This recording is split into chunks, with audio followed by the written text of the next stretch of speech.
In Your Best Year Ever by Jim Rohn, chapter 2, Jim Rohn says the following: "It's not what happens to you that will determine your reality and your future.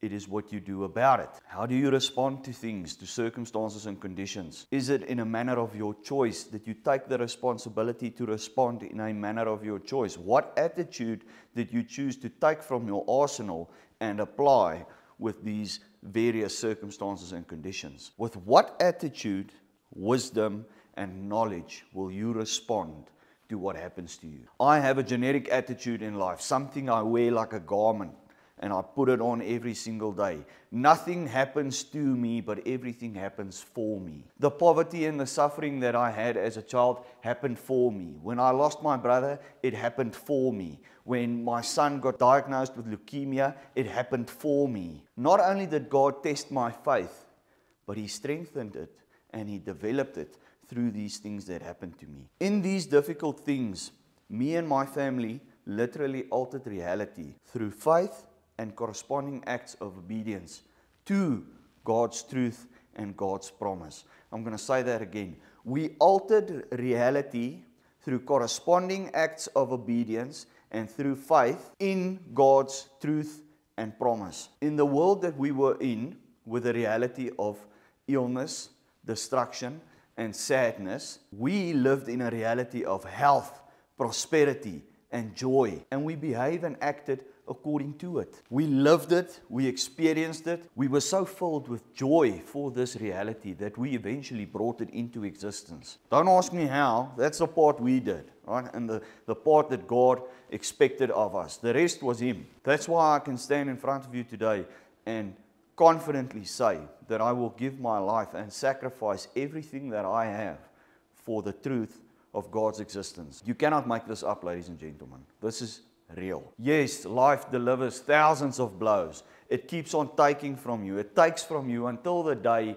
it eventually takes your life and you eventually die. But I choose to be one tough son of a gun. With every take from life, I will capitalize and take most of it back. I will be the one that was hard to kill. I want to be the one that fought as if he could beat life. And I think at the end I will. What if death is only the championship title around your waist? Only the beginning and not the end? How do we get to a point where we can fortify this type of mindset and this type of belief? First, we must realize that it is absolutely possible to become stronger, greater, and more influential than your circumstances or your conditions. If you're looking for evidence of this, I just gave it to you. You change your conditions and your circumstances by changing yourself. You are the most powerful weapon that you have. You are the lock and the key. We attract everything we have by what we become. Is it possible to be or to become something different, perhaps more? Absolutely. And I hammer on this so much in my content. The key is books, books, books. The key is books. Knowledge, truth. That is power. That is what will unlock your mind. That is what will enable you to become more, to become greater than the reality that you are in. You are in this world, but you are not of it. Therefore, you have dominion. We must have dominion here over reality, problems, circumstances, conditions, everything. And it is possible. I can't make it any simpler. You cannot change without understanding yourself, without knowing the truth and secrets of life, business, finances, your mental well-being, your spiritual well-being. If you don't know any better to do better, and you realize it, then you must choose. You are faced with the choice. Am I going to remain a zombie on autopilot? Or am I going to take up the responsibility and pursue my higher self? JFK said, "Do not pray for easy lives, my friends, but pray to be stronger men." One of my favorite quotes ever. Profound. Absolutely profound. I chose to have more. We chose to have more. That is why we have more. And the world will throw stones at you as if you've taken something from others. But it's okay. You capitalize on that. Every stone they throw, you build a kingdom with those stones. Anybody can choose. Do you want to become more, or are you going to talk more about the people who did? Money is not the only measuring factor for success, but Jim Rohn says it's the easiest place to start with. Why? Because you can count it. Simple. Numbers is simple. If you do the math correctly, the numbers won't lie. As we all know, money is a numbers game.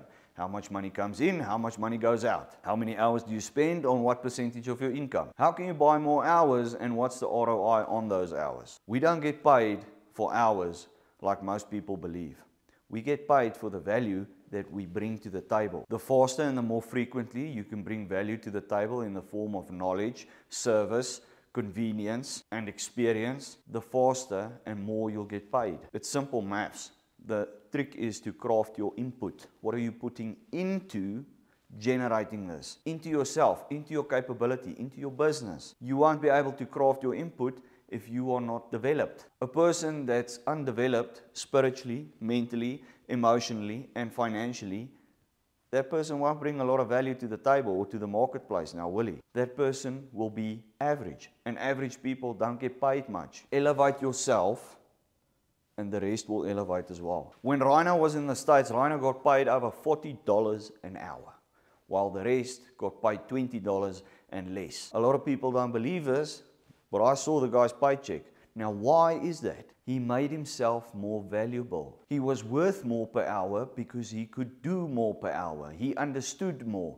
He was capable of more. Hence, like Jim Rohn says, it is possible to become twice as valuable per hour. It's possible to become 3 times, 4 times, 5 times as valuable per hour. All in the same hour. Everybody has the same hour. So you don't get paid for the hour, you get paid for what you can deliver within that hour. If I know more and I can do more in less time, then I'll get paid more. I reverse engineered this to help me plan my business and the requirements for achieving my financial goals. If I want a 30 million rand per year business and I'm working 312 days per annum, 9 hours a day, that'll give me approximately 2,800 hours per annum. If I divide 30 million with 2,800 hours per annum, I get to an hourly value of 10,714 rand per hour. That means I should spend my time on tasks and activities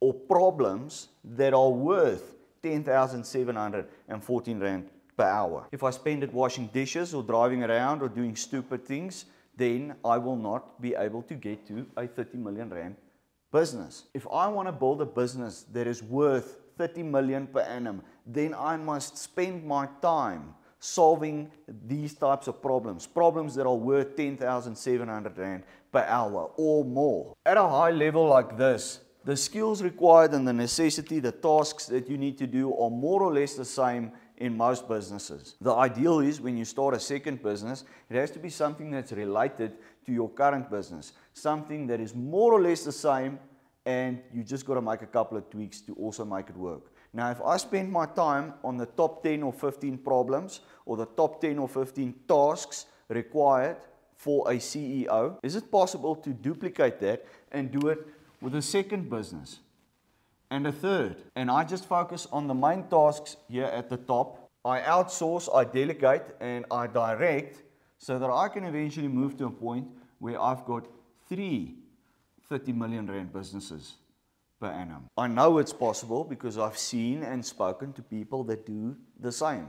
And if somebody else can do it, then I can do it. If I can do it, then you can do it. So here's the secret to becoming more valuable economically. We got to learn to work harder on ourselves than we do on our jobs or on our businesses. Earl Schwab said, if you work hard on your job, you can make a living. If you work hard on yourself, you can make a fortune. I get paid more than doctors, and I don't even have a degree. It's not like I decided that that's what I'm worth. I don't get to decide that. The marketplace decides what you are worth, not me. It's because I made myself more valuable economically. Not more valuable than a doctor, but more valuable than most individuals in my industry. So, it's possible.